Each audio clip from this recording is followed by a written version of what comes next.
একটা লোক এখন হাসপাতালে আছে, এখন হাসপাতাল থেকে বাইর হয়নি। তিনি হচ্ছেন বিচারপতি মানিক ওরপে কালামানিক। যদি বলেন হুজুর এরপরে আপনার এত রাগ কেন? আমার রাগ না ভাই, ওর কৃতকর্মের জন্য আমি ওকে ঘৃণা করি। কেমন?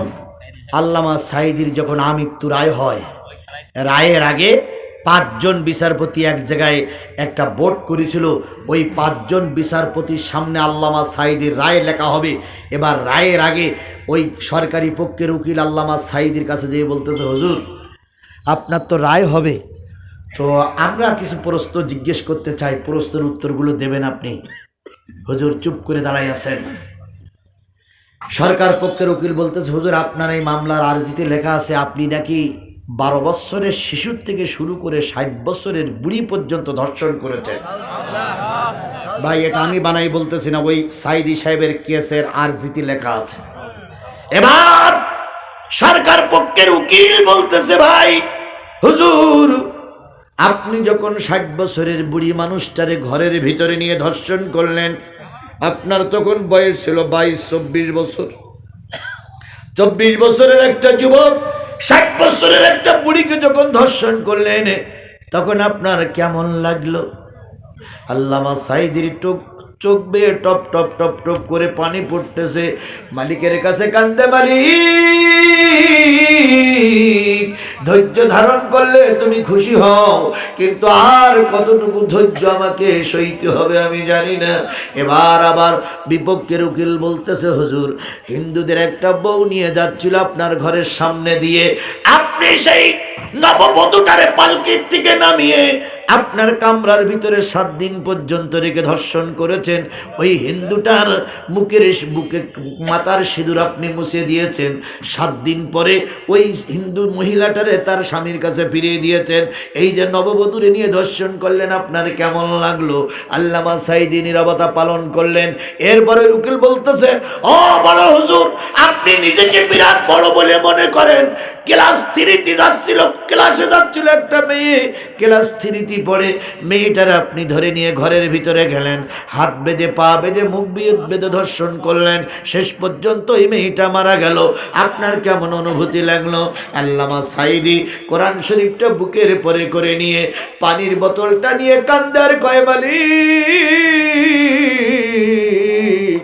এই বর্ণনাগুলো কি তোমার দরবারে পৌঁছায় না? তুমি কি এই বর্ণনাগুলো শোনো না? তুমি কি এইগুলো শুনতে পাও না? তোমার কানে কি এইগুলো যায় না? এবার ওই লোকগুলো আর বিচারপতিরা অট্ট হাসি দিয়ে বলেছিল, যতই কান্নাকাটি করো তোমার মালিক আর শুনবে না। ও আমার জাতি, এখন শেখ হাসিনার পক্ষে কান্নাকাটি করো। পৃথিবীর এত বড় খুনি আর পৃথিবীর কোথাও জন্ম নেয়নি। এত বড় জঙ্গি, এত বড় সন্ত্রাসী, এত বড় নির্দয়, এত বড় নিষ্ঠুর, এত বড় হিটলার আর পৃথিবীতে কখনো জন্ম নেয়নি, আর নেবেও না। এত বড় হিটলারের বাচ্চা হিটলার। আল্লামা সাঈদী চুপ থাকলেন। এবার বিচারপতিরা রায় লিখতে শুরু করলেন। আল্লামা সাঈদী বললেন, ও বিচারপতিরা, রায় লাগার আগে একটা কথা আমার শোনেন। আপনারা কি রায় লিখবেন তা আমি কিছুটা অনুধাবন করেছি, তবে একটা জিনিস মনে করে রাখেন, এই রায় শেষ রায় নয়। এই আদালত শেষ আদালত না, আর একটা আদালত আছে, সেটা মালিকের আদালত। আর একটা রায় আছে, সেটা কার রায়? মহান মালিকের রায়। এসকে সিনহা ছিলেন তখন প্রধান বিচারপতি। তিনি লিখলেন আমৃত্যু কারাদণ্ড। আবু বকর সিদ্দিক বলে একজন বিচারপতি ওই 5 জনের ভিতরে ছিলেন, তিনি লিখলেন যাবজ্জীবন কারাদণ্ড। আর একজন বিচারপতি লিখলেন আমৃত্যু কারাদণ্ড। আর একজন বিচারপতি লিখলেন 10 বছরের কারাদণ্ড। আর বিচারপতি মানিক লিখলেন যে ফাঁসিতে ঝুলিয়ে মারা লাগবে। আল্লামা সাঈদী যখন বললেন এই রায় শেষ রায় না, আর একটা রায় আছে, তখন বিচারপতি মানিক বলেছিলেন যে তোমার আল্লাহর বলো, সেই রায় যেদিন হয় আমরা দেখে নেব। কালা মানিক। এরপরে চলে গেলেন এসকে সিনহা বিদেশে। আবু বকর এখনো মনে হয় দেশে আছে। আর দুইজন বিচারপতি মারা গেছে। কালামানিক যখন এই কথা বললেন, আল্লামা সাঈদী মালিকের কাছে বললেন, মালিক তুমি সব কিছু দেখতেছো, দেখে রাখো। দেশ যখন স্বাধীন হলো, বিচারপতি মানিক ওরপে কালামানিক পালাই যাচ্ছিল কোন জায়গা দিয়ে? সিলেট দিয়ে পালাই জাতি দিয়ে বিএসএফ এর কাছে ধরা পড়লো। বিএসএফ এর কাছে ধরা পড়ার পরে বিএসএফ এর উত্তম মাধ্যম দিয়ে কিসের পরে সবাই রেখেছে? কলার পাতার পরে বিজেপির সংবাদ দিল, বিজেপি তোমাদের মাল নিয়ে যাও। বিজেপি সীমান্ত এলাকায় গেল, নিয়ে আসলো। ইতিমধ্যে সিলেটের সমস্ত জায়গায় প্রচার হয়ে গেছে, মাল ফিরে আসতেছে, কালামানিক ফিরে আসতেছে। এরপরে যে যা পাইতেছে জুতো ফেলাই মারতেছে, কেউ বা পচা ডিম ফেলাই মারতেছে, কেউ বা থুতু দিয়ে চলে যাচ্ছে। বিজেপি ওয়ালারা চেষ্টা করতেছে যাতে মারা না যায়। একজন মাঠে কাজ করতেছিল, সেই লোকের মেয়ে যেই বলতেছে, আব্বা আব্বা আব্বা আব্বা। কি হয়েছে রে? কই সে সাইদি সাহেবের আমৃত্যু কারাদণ্ড দিয়েছিল, ওই ফাঁসিতে ঝুলাই মারবে সেই বিচারপতি ধরা পড়িস। কোন জায়গায়? আমাদের বাংলাদেশে আনা হয়েছে, ওই ইন্ডিয়াকে ধরা পড়েছিল। ও লোক বলতেছে তাহলে একটু দেখি আসি বলে হাতে কাশিকা নিয়ে মাল কাঁচা মারা ছিল, জুতো পায়ে দেয়নি। ওই অবস্থায় এই নিয়ে দেখেছে 4-5 জন ধরিয়ে নিয়ে এসতেছে। এ লোক চিন্তা করলে আল্লাহ যা হয় হবে, একটা কিছু করি বলে 5 হাত দূরের থেকে লাত মেরিয়েছে, জানতে মেরিয়েছে এক লাতি। আর লাতি মারবে না মারবে জায়গায় মেরিয়েছে, এক লাতিতে বিসি একটা আউট।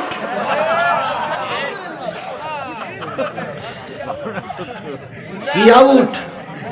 বিসি আউট। একেবার গুলতির মতন 7 হাত দূরে যেই পড়িস। বিজিবি কোন রকম ধরে নিয়ে হাসপাতালে ভর্তি করার পরে এইবার সাংবাদিকরা যেই বলতে, কালামানিক ভাই সালাম আলাইকুম, সালাম আলাইকুম, সালাম আলাইকুম। কালামানিক বলতে ওয়ালাইকুম কুম, ওয়ালাইকুম কুম, ওয়ালাইকুম কুম। তো ভাই ওই বেডশিট দিয়ে ঢাকা কেন? তখন কালামানিক বলতেছে একটা নাই। তো বলছি একটা কোথায় গেল? বলছে কি জানি কে একটা লাথি মারল আর একটা বার্স্ট হয়ে চলে গেছে। তো সাংবাদিকরা যদি বলতে সেটা কি, তাহলে কিটা বুঝতে পারতে তারা কয় সেটা কি? কয় দুটো থাকে না, ওই একটা আউট। তখন সাংবাদিকরা বলতেছে শোনেন, সাংবাদিকরা বলতেছে ডাইন পাশেরটা না বাম পাশেরটা একটু আলগা করেন তো দেখে নেই। কালামানিক তখন বলতেছে আমার বিসি আউট হচ্ছে, তুমি ডাইন পাশেরটা না বাম পাশেরটা খোঁজ করতেছো। আমি কথাটা এই জন্য বললাম যে বিচারটা কার? এই কথা বলেন, বিচার কার? সেই আল্লাহ जो আছে না নাই? খেলা শুরু, এখনো অনেক খেলা সামনে বাকি। যদি আওয়ামী লীগ আওলাদের মাফ করে দেওয়া হয় তাহলে বিডিআর এর আত্মাগুলো কষ্ট পাবে। যদি সবাইকে ভালোভাবে মাফ করে দেওয়া হয়, আল্লামা সাঈদী রায়ের পরে 300 লোকেরা গুলি করে মেরেছিল, এই 300 লোকের আত্মা কষ্ট পাবে। যদি সবাইকে ভালোভাবে মাফ করে দেওয়া হয়, হেফাজতের আলেমদেরকে লাইট ডিভাই মেরে দেওয়া হলো, হেফাজতের আলেমদের আত্মা কষ্ট পাবে। সবাইকে যদি মাফ করে দেওয়া হয়, এই সংস্কার আন্দোলনে 1600 থেকে 2000 নারী পুরুষ শিশু আবাল বৃদ্ধ মারা গেল, এদের আত্মা কষ্ট পাবে। কথা বলেন, কথা বলেন, কথা বলেন। সুতরাং মাপের ক্ষমার পক্ষে আমরা, কিন্তু সবাইকে ঢালোয়াভাবে ক্ষমা করে দিতে আল্লাহ রসুল নিষেধ করেছে।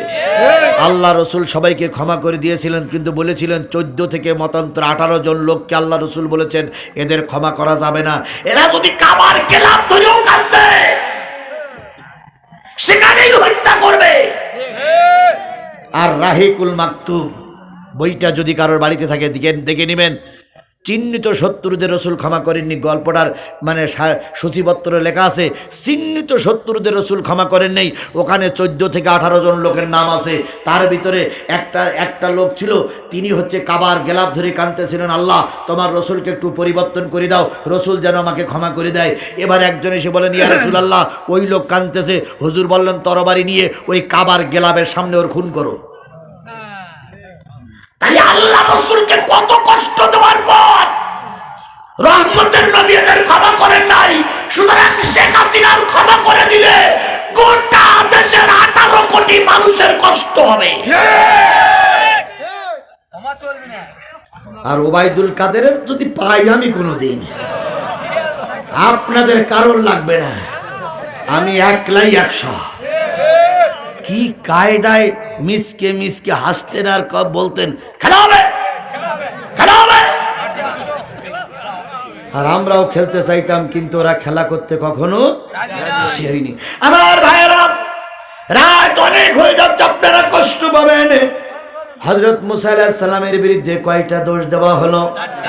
কয়টা কারণে? ফেরাউন 4টে আরজি পেশ করলো, 4টে আরজি শুনলেন না বলে মুসার বিরুদ্ধে আর 4টে দোষ দেওয়া হলো। জামানার পয়গম্বর, এই কোরআন শরীফে সবচেয়ে বেশি মুসার আলোচনা আছে। এই মুসা আলাইহিস সালাম রাগে, দুঃখে, ঘৃণায়, কষ্টে জঙ্গলে জঙ্গলে ঘুরে বেড়ায়, আর ডেকে ডেকে কয় মালিক, ওরা বলে আমার নাকি পুরুষাঙ্গ নাই, ওরা বলে আমি নাকি হিজড়া, ওরা বলে আমি নাকি পুরুষত্বহীন, ওরা বলে আমার গায়ে নাকি ক্যান্সার, ওরা বলে আমার পুরুষাঙ্গে নাকি ক্যান্সার। ও মালিক, তোমার পক্ষ থেকে যতক্ষণ ভালো রিপোর্ট না আসবে ততক্ষণ আমি এলাকায় ফিরে যাব না, এলাকায় ফিরে যাব না। এলাকায় যদি আসে, ছোট ছোট বাচ্চারা কয় এই সেই হুজুর, যে হুজুরির এই দোষ ওই দোষ, এই করেছে সেই করেছে। হুজুর তখন আর ভয়েতে, মানুষের ভয়েতে আসে না। আমাদের একটা সময়, এমনও সময় গেছে আমরা লোকালয়ে যেতে পারতাম না, এলাকায় যেতে পারতাম না, গিলেই আওয়ামী লীগ, যুবলীগ, ছাত্রলীগের লোকেরা পুলিশ ডেকে ডেকে আমাদের ধরাই দিত। কি বলেন বলেন বলেন বলেন? অনেক সময় গোপনে গাপনে আমাদের থাকতে হয়েছে। কথা বলেন কথা বলেন কথা বলেন। আমার জীবনের একটা মিনিট ছোট্ট একটা কথা বলি। অনেকদিন শ্বশুর বাড়ি আছি, এলাকায় দারুণ পুলিশের চাপ। একদিন আসরের আজান দেওয়ার জন্য মসজিদে দাঁড়াইছে, আশহাদু আন্না মুহাম্মাদ রাসূলুল্লাহ পর্যন্ত বলিছে। একটা ছোট ছেলে এসে বলতেছে চাচা গ্রামে বলে পুলিশ ঢুকেছে। যেই না বলিস আজান ওই পর্যন্ত থুয়ে মেরেছে দৌড়। কি কি বলেন বলেন? এরা এরকম ঘটনা ঘটেনি, এরকম ঘটনা ঘটেনি। গ্রামে খুব নির্যাতন চলছে। আমার স্ত্রী, আমার ছেলেরা, আমার পাড়া প্রতিবেশী বলল জিহাদি গ্রামে পুলিশ আসে শুধু তোমারে খোঁজে, তুমি একটু বাইরে থাকো। আমি শ্বশুর বাড়ি আছি প্রায় 3 মাস। হঠাৎ করে আমি একদিন ছেলের মার কাছে বললাম যে আজকে কি বাড়ি আসবে একটু? তাহলে বাড়ি তো আসবা, প্রায় পুলিশের গাড়ি এই রাস্তা দিয়ে যায় আর হয়সেল দিতে দিতে যায়। তো এখন যদি আসো তো 10টার পরে এসো। আমার জীবনের কথা বলতেছি রে ভাই, আপনাদের কথা বলে কষ্ট দেব না। আমি মনে করলাম 2 দিন পরে যাই। শ্বশুর এসে বলতেছে বাবা বাজান 2-1 দিন একটু বাইরে থাকা যায় না? তাই বললাম কেন বাজান? গতকালকে রাত্রি আমার গ্রামে পুলিশ আসছিল, আর এই পাশ দিয়ে পুলিশের গাড়ি গেছে। আমি তো সারা রাত তোমার ঘুম পড়ায় রেখে আমি জেগে থাকি, কালকে কিন্তু পুলিশের গাড়ি গেছে। আমি চিন্তা করলাম আল্লাহ, স্ত্রী বাড়ি থাকতে দিচ্ছে না, শ্বশুর বলতেছে ছেলে বাড়ি চলে যাবে, এখন যাবো কই? আমি আমার এক খালাতো বোনের সঙ্গে হজ করতে গেছিলাম, ওর কাছে ফোন দিলাম খলিল ভাই কোথায়? কই ঘেরে আসি, তুমি ওই পলগাদা নামক একটা জায়গায় গেলে সে মাগরিবের নামাজ পড়ো, দেখা হবে। এখন আমি চিন্তা করছি দুলাভাইয়ের সঙ্গে দেখা করি, ওর সঙ্গে সব বিস্তারিত বলবো। 2-1টা দিন যদি ওর ওই মাছের হেসারির ব্যবসায় যদি একটু জায়গা দেয়। এখন আমরা এসে মাগরিবের নামাজ পড়ি, 2 জন কথা বলতেছি, হঠাৎ করে একজন এসে বলতেছে মসজিদের সামনে তো সব সরিয়ে পড়ে পুলিশের গাড়ি ঢুকেছে। আমার সেই ভগ্নিপতি বলতেছে ভাই কিছু কথা তোমার শুনতাম, কিছু কথা বলতাম, কিন্তু এখন পুলিশের গাড়ি আসছে, তুমি কেটে পড়ো, আমিও কেটে পড়ি।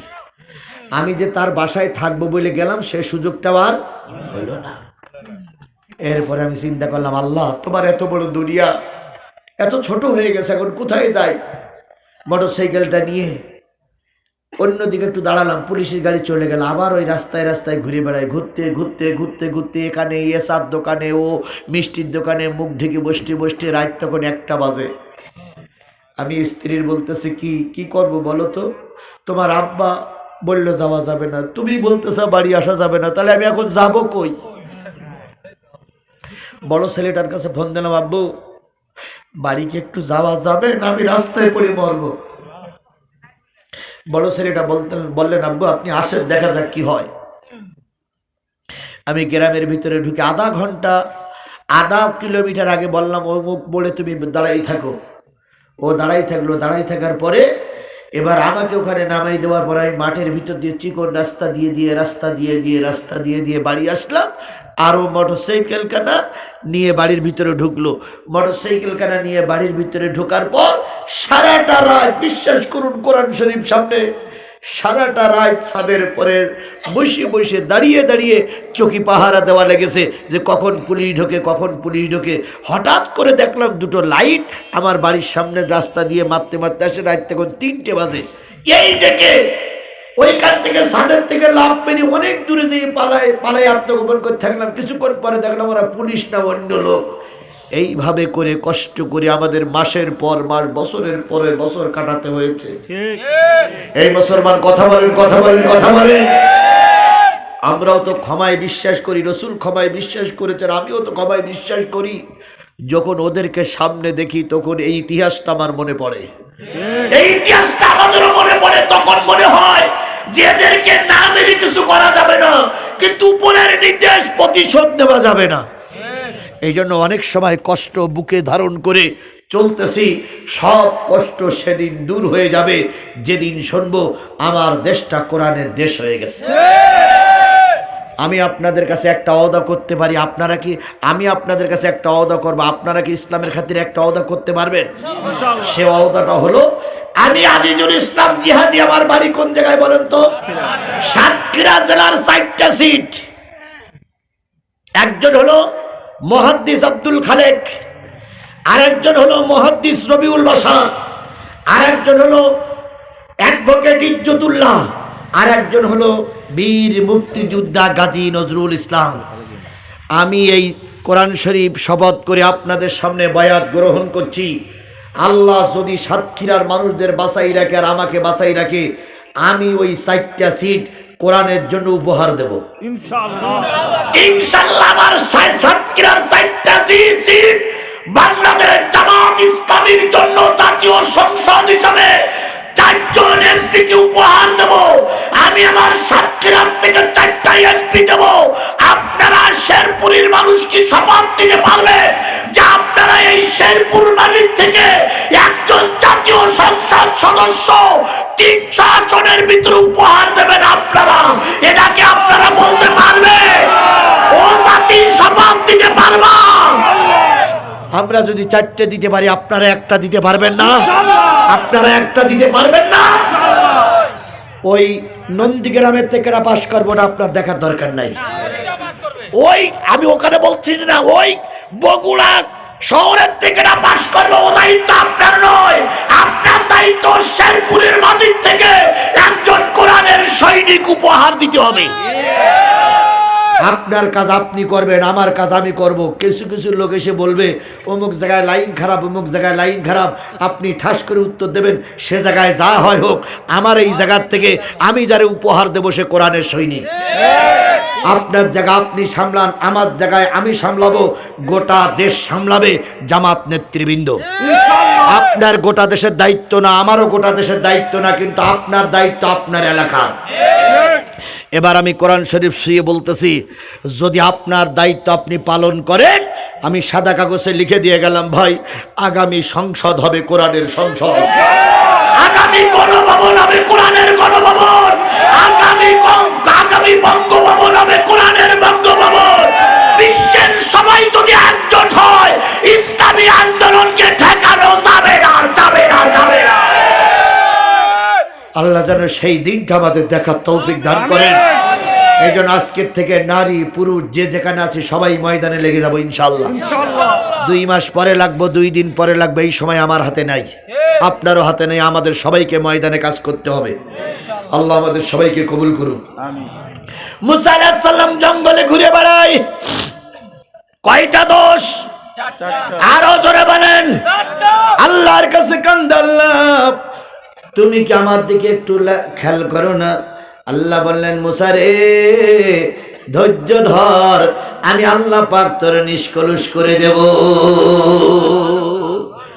এক মাস গেল, 2 মাস গেল, 3 মাস গেল, 4 মাস গেল, কোনো রেজাল্ট আসে না। আর ফেরাউনের মন্ত্রী পরিষদ হামানেরা বিরাট একটা মঞ্চ তৈরি করে জাতির সামনে বলে, ফেরাউন বলে, হামান বলে, মুসার লজ্জাস্থানে ঘা, মুসা সন্তান দানে অপারক, মুসা ক্যান্সারের আক্রান্ত, মুসা হিজড়া, কত রকম কথা ওরা বলে আর হাততালি দেয়। জাতীয় সেই তালে তালে তাল মিলায় মুসা আলাইহিস সালাম বললেন, আল্লাহ আমার দলে কেউ নাই তুমি ছাড়া। আল্লাহ কয়, মুসা রে, তুই যখন আমাকে ডেকেছিস ফয়সালা আমার পক্ষ থেকে আসবেই ইনশাআল্লাহ। হযরত মুসা আলাইহিস সালাম এক কাপড়ে ঘুরে বেড়ায়। হঠাৎ করে চিন্তা করলো কাপড়টা একটু বন্ধ হয়ে গেছে, এই কাপড় দিয়ে নামাজ পড়া যায় না। তাই মুসা আলাইহিস সালাম চিন্তা করলেন কাপড়টা পরিষ্কার করবে, কিন্তু পরনে একটা কাপড়, গায়ে একটা কাপড়, মাথায় একটা কাপড়, যদি একটা পরিষ্কার করে তাহলে আর একটা বাদ থাকে। মুসা আলাইহিস সালাম একটা ঝর্ণায় চলে গেলেন, ঝর্ণার পানির ভিতরে নিজের লজ্জাস্থানটা ঢুকাই দিয়ে এবার ওই ঝর্ণার পানিতে কাপড়গুলো ধুলেন, পরিষ্কার করলেন, পাহাড়ের গায়ে দিয়ে দিলেন। আর ওই পাহাড়ের গায়ে বড় বড় যে গাছ আছে ওই গাছগুলো বেঁধে বেঁধে লজ্জাস্থান ঢাকার একটা ব্যবস্থা করলেন। মুসা আলাইহিস সালাম কোমর পর্যন্ত পানির ভিতরে ঢুকায়ে আল্লাহর কাছে কান্দে, আল্লাহ তুমি না সব পারো, তুমি না সব জানো, আমার ব্যাপারে তুমি কেন একটু সাহায্য করো না মাবুদ, আমার পরে তুমি রহমত করো। ইত্যব অবস্থায় ইত্যব স্বরে ফেরাউন গণজাগরণ মঞ্চ তৈরি করে বসে আছে, সেখান থেকে হুজুরদের বিরুদ্ধে স্লোগান দিতেছে, দন্ত সাইতে সাইদি, তুই রাজাকার, তুই রাজাকার। মতিউর রহমান নেজামি, তুই রাজাকার, তুই রাজাকার। কতে কাদের মোল্লা, তুই রাজাকার, তুই রাজাকার। আর ওই সঙ্গে একদল হুজুররাও যে বলতেছে তোমাদের সঙ্গে আমরা একমত। সেই হুজুরদের দলে যিনি ছিলেন তিনি হচ্ছেন ফরিদ উদ্দিন মাসুদ,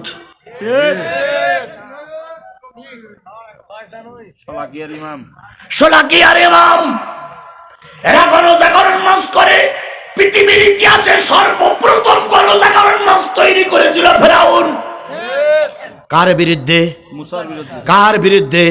মুসার বিরুদ্ধে গণজাগরণ মঞ্চ তৈরি করলো। এই গণজাগরণ মঞ্চ চলতে চলতে শেষ পর্যন্ত বাংলাদেশ পর্যন্ত এসে থেমে যায় নাই, এখনো তাদের খোঁজা হচ্ছে, বিচারালয় শুরু হয়েছে, ওদের বিচারও বাংলার জনগণ দেখবে দেখবে দেখবে দেখবে ইনশাআল্লাহ। আমার ভাইয়েরা, জামানার পয়গম্বর মুসা আলাইহিস সালাম কান্দে, কোমর পর্যন্ত পানির ভিতরে ঢুকাই দিয়ে। যদি মনে করেন হুজুর পাবো কই, প্রায় বাংলা বাড়িতে তাফসির আছে, তাফসিরে মারিফুল কোরআন খোঁজেন, তাফসিরে আশরাফি খোঁজেন, তাফসিরে ভালজাবি খোঁজেন। বাড়িতে তাফসির যাদের আছে হয়তো একটু কম লিখেছে, নাই তো একটু বেশি লিখেছে, কিন্তু মূল ঘটনাটা টুকটাক করে তুলে দিয়েছে। আপনারা বাড়িতে যেয়ে খুঁজবেন, ওই যে মসজিদে একটা তাফসির দিয়েছে মদিনার, সৌদি আরবের, মারিফুল কোরআন সংক্ষিপ্ত, মারিফুল কোরআন সংক্ষিপ্ত। আজকের এই আয়াতটা আপনি বাড়িতে শোয়ার আগে ওই সংক্ষিপ্ত ব্যাখ্যাটা দেখবেন, ওর ভিতরে বিস্তারিত না পেলেও কিছু পাবে। এই যে 4টে দোষের কথা, 4টে দোষ ওখানে লেখা আছে, ফাউন্ডেশনটাও ভালো করে দেওয়া আছে। আমার ভাইয়েরা, এবার মুসা আলাইহিস সালামের কান্না কার কাছে কবুল হলো? আল্লাহ রাব্বুল আলামিন বললেন, হে পাহাড়, হে মাটি, হে পর্বত, আমি তো মুসার কান্না সহ্য করতে পারি না, দয়া করে এই কাপড়গুলো ফেরাউনের দরবারে নিয়ে যেতে হবে, যে কাপড়গুলো পাহাড়ের গায়ে শুকাতে দেওয়া হয়েছে। এবার মুসা আলাইহিস সালাম খেয়াল করলেন, হঠাৎ করে ভূমিকম্পের মতন একটা শব্দ হলো, পানিগুলো কেঁপে উঠলো। মুসা আলাইহিস সালাম উপরে তাকাই দেখে পাহাড় কাপড় চুরি করে নিয়ে চলে যাচ্ছে, পাহাড় দৌড়ছে, পাহাড় দৌড়ছে। হযরত মুসা আলাইহিস সালাম লাঠি নিয়ে বলতে, পাহাড় দাঁড়া, পাহাড় দাঁড়া, পাহাড় দাঁড়ায় না। মুসা আলাইহিস সালাম বলতে, পাহাড় যদি না দাঁড়াস লাঠি ফেলাই মারবো। পাহাড় একটু থমকে দাঁড়াইয়ে বলতেছে, ও মুসা, তুমি তোমার কাজ করো, আমি আমার কাজ করতেছি। তোমার মালিক বলে দিয়েছে কাপড়গুলো পাহাড়ের গায়ে শুকাইতে দাও, আর আমার মালিক বলে দিয়েছে কাপড়গুলো নিয়ে ফেরাউনের দরবারে হাজির হও। সেদিন মুসা আলাইহিস সালামের পক্ষে কে ছিল না? কেউ ছিল না, কে ছিল? আল্লাহ। জোরে বলেন, কেউ ছিল না, কে ছিল? আজকে আপনারা হয়তো বলতে পারেন যে সাইদির পক্ষে আল্লাহ এরকম সাহায্য করলেন না কেন? সাইদির পক্ষে আল্লাহ সাহায্য করবে কেন? আমরা 18 কোটি মানুষ আছেন, সাইদির পক্ষে উপকার করতে পারলাম না, আল্লাহর কি দায়ে পড়েছে সাইদির পক্ষে আল্লাহ এরকম সাহায্য করবে? তারপরও আল্লাহ সাইদির পক্ষে সাহায্য করিনি? এই কথা বলেন, সাহায্য করিনি? আল্লামা সাইদি বলেছিল অত্যাচার বন্ধ করো, নতুবা এমন সময় আসবে পালানোর জন্য ইঁদুরের গর্ত ভাবা না। খাটিনি খাটিনি খাটিনি খাটিনি। উত্তর গগনে কালো মেঘ জমেছে, ঝড়ের পূর্বাভাস লক্ষ্য করছি। শক্ত হাতে মোকাবেলা করতে না পারলে এমন অমাবস্যার আধার নেমে আসবে যার সবে সাদে 15 বছর সেই কষ্ট আমরা পার করেছি না করিনি? এরপরে উনি বলেছিলেন 12 কোটি মুসলমানের মৌলবাদ বলে গালিগালাজ দিও না, আমরা আছি মূলে গাছের গোড়ায়, তোমরা আসো আগায়। বেশি গালাগালি তিরস্কার করবো না, গোড়া ধরিয়ে নাড়া দেবো। মামুর বাড়ি দিল্লিকে পড়বা, কিয়ামতের আগে আর আসতে পারবে না। তাই হয়েছে না হয়নি? খালি নবীদের উত্তরসূরি আলেমেরা যে দোয়া করেছে সে দোয়া কাজে লেগেছে। ওনার সর্বশেষ একটা প্রার্থনা ছিল দেশটা কোরআনের দেশ হয়ে যাক। ওনার জীবনের 50-52 বছর ওয়াজের শেষে এসে উনি দাবি করেছিলেন, আল্লাহ আমার 50 বছরের তাফসীরের জিন্দেগি খুশি হব যদি দেশটা কোরআনের দেশ হয়ে যায়। আপনারা কি আল্লামা সাইদির সেই স্বপ্নটা বাস্তবায়ন করার জন্য একটু কাজ করতে পারবেন না ভাই? তাহলে আগামীতে টার্গেট দিতে হবে, যতক্ষণ পর্যন্ত আমার দেশ কোরআনের দেশ না হবে ততক্ষণ পর্যন্ত ময়দান ছেড়ে দেব না। আজকে আমি দুপুর বেলায় মাহফিল করেছি, ওখান থেকে মাহফিল করে এখানে এসেছে, সেটা হচ্ছে পাঁচবিবি থানা। পাঁচবিবি থানায় জোহরের থেকে আসর পর্যন্ত প্রোগ্রাম করে এখানে এসেছি। এই জোহরের থেকে আসর থেকে প্রোগ্রাম করে আসার সময় থানা আমির আমার সঙ্গে আসতেছিলেন। আমার আজকে ওখানে আলোচনা করার পরে থানা আমির যখন আমার সঙ্গে আসতেছিলেন, আমি ওখানে আলোচনা করেছি সূরা নেসার 75 নম্বর আয়াতের পরে। আলোচনা শেষ করে যখন আমার সামনে আসতেছিলেন তখন আমি পাঁচবিবি থানার আমির সাহেব বলেন, জিয়াদি ভাই আমার জন্য একটা নসিহাত। আমি বললাম, আপনার জন্য নসিহাত হলো যতদিন পর্যন্ত এই পাঁচবিবির মাটিতে কোরআনের পতাকা উড্ডীন না হবে ততদিন পর্যন্ত আপনার কোনো ছুটি নেই। কয় ভাই যদি কেউ মরে যান, মরে গেলেও ছুটি নেই। যেদিন শুনবো আপনার এই পাঁচবিবি থানা থেকে এক কোরআনের সৈনিক জাতীয় সংসদে গেছে, সেদিন আমি কেন্দ্রীয় আমিরের কাছে ফোন করে আপনার জন্য 6 মাসের ছুটি বানাই দেবো। তবে এখন ছুটি নেবার সময় নেই। আপনাদের জন্য কিন্তু একই নসিহাত, যতদিন পর্যন্ত ইসলামী আন্দোলনের সিপাহসালার বীর কাফেলা মাওলানা সাহেবকে বিজয়ের মালা গলায় পরিয়ে আমাদের কাছে না আনতে পারবো ততদিন আমাদের কোনো ছুটি নেই। আল্লাহ আমাদের কবুল করুক, আল্লাহ আমাদের কবুল করুক, আল্লাহ আমাদের কবুল করুক। আমার ভাইয়েরা, যে জিনিসটা বুঝাতে চাচ্ছিলাম সেটা হলো কাপড় নিয়ে দৌড়ায়, মুসা আলাইহিস সালাম লাঠি নিয়ে দৌড়ায়। দৌড়াইতে দৌড়াইতে দৌড়াইতে দৌড়াইতে ফেরাউনের সেই গণজাগরণ মঞ্চের সামনে গেছে। ফেরাউন তখন টেকো আমানের গায়ে হাত দিয়ে বলতেছে, মুসার মনে হয় খোঁজখবর পাওয়া গেল না, নিশ্চয়ই দোষী, নতুবা বাইরি কেন? হঠাৎ করে পাহাড় কাপড় নিয়ে হাজির। মুসা আলাইহিস সালাম পাতা দিয়ে তার লজ্জাস্থান ঢেকে লাঠি এক হাতে করে নিয়ে বলতেছে, এই পাহাড়ের বাচ্চা, পাহাড় তুই আমার কাপড় নিয়ে আসলি কেন? মাস মুসা আলাইহিস সালাম তোতলা মানুষ ছিল না ভাই? তোতলা মানুষের রাগ বেশি না কম? ভুল বুঝেন না, আমি কাউকে ছোট করছি না। মুসা আলাইহিস সালাম আমার মাথার মুকুট। তোতলা মানুষের সঙ্গে ক্যাসাল করবেন, আপনি জিতে যাবেন। যদি আপনি তোতলা মানুষের বলেন এই বিয়াদবি করলি ইয়াকে সরে দাঁত ফেলে দেবো বলো, ওই তোতলা মানুষ যদি কাউন্টার দেয় ইয়া ইয়া ইয়া ইয়া ইয়া ইয়া ইয়াকে সরে দা দা দা দাঁত করতে করতে ওই গাড়ি দাও বাস স্ট্যান্ড পর্যন্ত চলে যাবে, তো দাঁত বলতে পারবে না। তোতলা মানুষের রাগ বেশি না ভাই? রাগ বেশি না? কথা বলেন, কথা বলেন। কথা বলতে পারে কম, রাগ হয় বেশি, ব্যাঙের মতো লাফায়। আমি মুসা আলাইহিস সালামকে ছোট করছি না, আল্লাহ মাফ করুক। মুসা আলাইহিস সালাম তোতলা মানুষ, ওই তোতলামি করে বলতেছে আমার কাপড় নিয়ে আসলি কেন? পাহাড় বলতেছে আমি কাপড় নিয়ে এসছি। আল্লাহ বললো তুই এসে আমার অপমান করলি কেন? বলি বাড়ি, পাহাড় লাফায়, বাড়ি, পাহাড় লাফায়, বাড়ি, পাহাড় লাফায়। তাফসিরে আসছে 3টা 5টা 7টা, কোন তাফসিরে লিখেছে 7 বাড়ি, কোন তাফসিরে লিখেছে 5 বাড়ি, কোন তাফসিরে লিখেছে 3 বাড়ি। এই 3 বাড়ি 5 বাড়ি 7 বাড়ি খেয়ে পাহাড়ের গায়ে দাগ কেটে গেছে। এবার মুসা আলাইহিস সালাম কাপড়গুলো নিয়ে যখন পরিধান করে, ফেরাউন তখন তাকাই দেখতেছে, কি রে মুসার তো কোনো দোষ দেখা যায় না, সব তো ঠিক, ঠিক মানে একের ঠিক, কোনো ঠিক নেই। এইবার টেকু হামানের মাথায় তো চুল নেই, ওর ঘাট ধরে বলতে, এই টেকুর বাচ্চা টেকু, তুই যে এতদিন বললি যে মুসা আলাইহিস সালামের এই দোষ সেই দোষ, এখন তো দেখতে সব ঠিক আছে, এই টেকুর বাচ্চা টেকু, তোর কারণে কি এই ক্ষতিটা হইলো আমার? বলে মাছ যখন দেখছে পাহাড় তখন কান্না শুরু করেছে।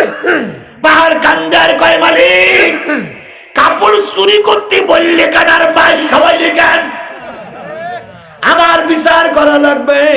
আল্লাহ তখন কয়, পাহাড়ে টেনশন নিস না, আমি এমন বিচার করে দেব 2 জন কেউ ঠকবি না।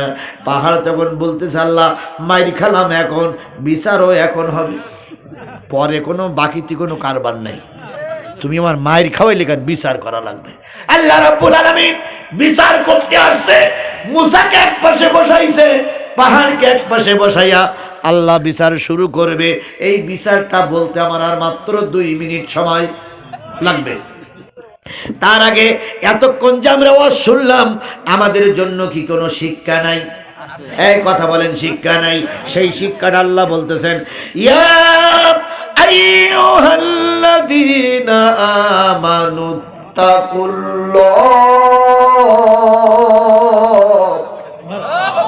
ওহে ঈমানদারেরা, শেরপুরীর মুসলমানেরা, এতক্ষণ যারা 2 জিহাদির ওয়াজ শুনলে তারা শুনে নাও, ইত্তাকুল্লাহ, যতদিন বেঁচে আছো আল্লাহ ছাড়া অন্য কারোর ভয় করা যাবে না। তাহলে সকলের জন্য 1 নম্বর শিক্ষা, সর্বক্ষেত্রে ভয় পাবো কার? আরো জোরে বলেন কার?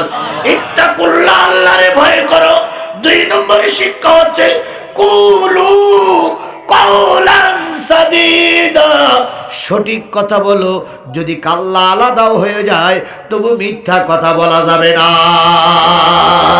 তাহলে 1 নম্বর শিক্ষা, কারে ভয় করো? 2 নম্বর শিক্ষা, কি কথা বলো? সঠিক কথা বলো। 3 নম্বর, ইসলিহ লাকুম আমালাকুম, আমল সমূহ পরিবর্তন করে নাও। আজকে মাগরিবের রক্ত পর্যন্ত ছিল আওয়ামী লীগের কর্মী, অন্য দলের কর্মী, আজকে এখানে শেষ বায়াত নিয়েছো কিসের কর্মী? কোরআনের কর্মী। কিসের কর্মী? আরো জোরে বলেন, কিসের কর্মী? ইসলিহ লাকুম আমালাকুম, আমল সমূহ সংশোধন করে নাও। যদি আজকে এখনই এই মুহূর্তে তওবা করা কোন আওয়ামী লীগের কর্মীও যদি থাকেন, খালেস নিয়তে যদি তওবা করেন, আর যদি মনে করেন দিন কায়েমের পক্ষে থাকবো, আল্লাহ পুরস্কার দিচ্ছে, ইয়াগফির লাকুম যুনুবাকুম। ও নারী ও পুরুষ, আজকের এই মাহফিলে জিহাদির হাতে যদি তওবা করে কোরআনের সৈনিক হও, আমি আল্লাহ পাক বললাম তোমার জীবনের গুনাহগুলো সব আমি মাফ করে দেব।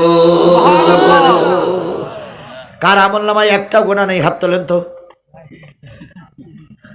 সবার আমলনামায় কম বেশি গুনাহ আছে না ভাই? তাহলে আল্লাহ বলেন আজকে তওবা করলে সব গুনাহ কি? তাহলে আমরা তওবা করে গুনাহ মাফ করে আল্লাহর কাছে ফরিয়াদ করে বাড়ি যাব ইনশাআল্লাহ।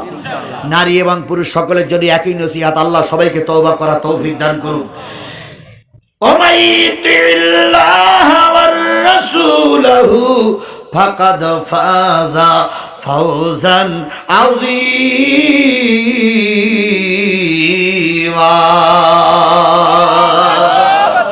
আল্লাহ বললেন, ওমাইতিল্লাহ ওয়া রাসূলা, যারা আল্লাহর আনুগত্য করবে, রাসূলের নেতৃত্বে মেনে চলবে, তারা এই সমাজে উত্তম উত্তম পুরস্কার পেয়েই সমাজে সম্মানের সঙ্গেই থাকবে। আর পরকালের রয়েছে ফাকাদ ফাযা ফাওজান আযীমা, উত্তম পুরস্কার, উত্তম সম্মান রয়েছে পরকালের জন্য। তাহলে একালে সম্মানিত হতে চাই, পরকালে নাজাত পেতে চাই, কিসের পক্ষে থাকতে চাই? কারা কারা কোরআনের পক্ষে থাকতে রাজি আছেন? আল্লাহরে দেখাই দেন। সবাই মিলে একটু হাত তোলেন আর বলেন নারায়ে তাকবীর। আরো জোরে নারায়ে তাকবীর। তোমার নেতা আমার নেতা, দুনিয়ার মুসলিম। হাত উঁচু করে রাখেন। আল্লাহ আপনাদের কিছু বলা লাগবে না, যা বলার আমি আল্লাহ, আমি একজন মুসাফির, 20টা মামলার আসামি, বাড়ি গদ্দরগুলো জালেমেরা ভেঙে দিল, আমাকে 5 দিন আয়না ঘরে ওরা বন্দি করে রেখেছিল। আমার কোনো দুঃখ নাই, শুধু একটাই দাবি, কোরআনের রাজ আমার সমাজে প্রতিষ্ঠিত হয়েছে, দেখার তৌফিক দাও। মাবুদ, তোমার বান্দাদেরকে তোমার দরবার পর্যন্ত পৌঁছায় দিলাম, এবার হেদায়েতের চাবিকাঠি তোমার হাতে। আল্লাহ, একটু চাবিটা ঘুরাই আমাদের সবাইকে হেদায়েত নসিব করে দাও। বক্তা এবং শ্রোতা সবাইকে কোরআনের সৈনিক হিসাবে তুমি কবুল করে নাও। আল্লাহ, মৃত্যুর আগ পর্যন্ত যেন আমরা কোরআনের পক্ষে থাকতে পারি, দয়া করে তুমি কবুল করে নাও। আমিন সুম্মা আমিন, বিজুদিকা আমিন, বিনতিনানিকা আমিন, ইয়া আল্লাহ ইয়া রাব্বাল আলামিন। হাত নামান। আল্লাহ, আপনার এই শপথটা মৃত্যুর আগ পর্যন্ত মনে রেখে কাজ করার তৌফিক দান করুক। আমার ভাইয়েরা, মুসা আলাইহিস সালাম আর পাথরকে 2 পাশে নিয়ে বসালেন। এবার পাথর বলতেছে, আল্লাহ বিচার করো। আল্লাহ বলেন, পাথর রে, বিচার হলো তুই কিয়ামতের দিন জান্নাতে যাবি। পাথর কয়, না না না, আমি বাকি চাই না, নগদ চাই। আল্লাহ বললেন, কি নগদ চাইস? কয়, মুসা আমারে মেরেছে, আমি কি, তুই কি সেই মুসার মায়ের চাইস? কয়, না, তা চাই না, মুসার মতন একটা পুরস্কার আমাকে দিতে হবে। আল্লাহ বললেন, পাথর রে, কিয়ামতের দিন মুসা আলাইহিস সালাম যে জান্নাতে থাকবে, তুই থাকবি ডাইনে, তুই থাকবি বামে, মুসা থাকবে ডাইনে। আমি তোরে সঙ্গে না নিয়ে মুসারে জান্নাতে দেব না। পাহাড় তখন বলে, মাবুদ, কোনো দুঃখ নাই, 7টা বাড়ির বিনিময়ে মুসার সঙ্গে যদি জান্নাতে যেতে পারি, এটাই আমার জীবনের বড় পুরস্কার। এই এলাকার যত দিনে আন্দোলনের কর্মী আছেন, মামলা খেটেছেন, তারপরে মিছিল করতে দিয়ে ইট খাইছেন, বাইরে খাইছেন, মামলা খাইছেন, সব দুঃখ সেদিন দূর হয়ে যাবে যেদিন আল্লাহ রসুলের সঙ্গে তোমার আর আমার জান্নাত হবে। সেদিন তোমার জীবনের, আমার জীবনের সব কষ্ট দূর হয়ে যাবে যদি আল্লামা সাঈদীর সঙ্গে আল্লাহ আমাদের জান্নাতের মেহমান বানিয়ে দেয়। আল্লামা সাঈদী যখন বিপদে পড়ে গেছিল, আমরা মিছিল করেছিলাম না করিনি?